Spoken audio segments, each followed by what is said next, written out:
حق وینا کول.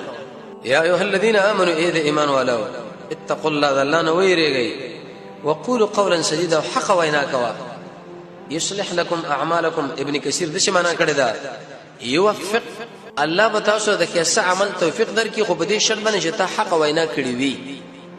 قل الحق ولو كان مرا. معاویه رضی الله عنه چې کله د شام والی شو عائشه رضی الله عنها خطر ولېګو بوخا والین ډېر دیندار والین وسکه د اسلام مشران او صحابه وېزه والی حکمران شمال یو توصیه وکا وی ټول مخلوق خپکا خو ګوره چې الله خپانه کی د الله رضا طلب کوا اگر که مخلوق خپه شي کبل عکس کار دوی ځان دې برباد کی. قول سدید دا معنا حق عمل چې هغه قرآن او سنت باندې ثابت دي کته په مړکیږي. رسول الله فرمایي کته په حلالېږي کته په سوځولې کېږي ته دا بیانوا.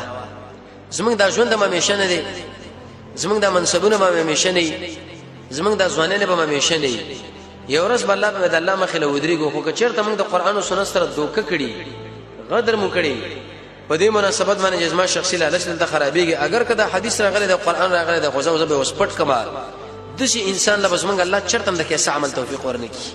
حق وینا به څه ویلش. مغیره رضی الله عنه شکل د رستم بادشاہ خواله ورله ویره مقصد څه دی د سره فار راغلی لنخرج العباده من عباده العباد الى عباده رب العباد. بندگان د بندگانو د بندګۍ نه ایستل او واسه رب العالمین بندګۍ له خوشی کول.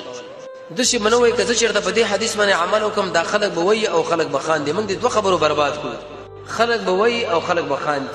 پرونه پوری د شکار کوونن د شکار کوي پرونه په درس کې په دې حدیث باندې رد کول او دا حدیث د عمل باندې رد کول نه وسومنم دغه خبره موږ برباد کړو. کدا ټول خلک به چوک کې ودرېږي او موږ تاسو لبیک وي او زنده‌باد وي اي موږ تاسو زیتیګو خو کدا چې د زمون کمه بیان کې چې د الله سره زمون خبره برابر ای څه کم وشو. قول سدید دا معنا قرآن او سنت سره چې کوم خبره برابر وي هغه کدی یو زمیدار په لاس کې ولې نه دی دکاندار په لاس کې ولې نه یو د خورډیر علما ولې نه ته به دقیق خبر له ترجیح ورکړي چې لکه دا خبره ګوره په قرآن او سنت باندې ثابت ده. دا سره نن که زمیدار دی کو دکاندار دی کو ډرایور دی خو لیکن د خبره کې ډیر زور دی وجه دا چې د زمونږ د الله خبره د زمونږ د رسول الله خبره ده.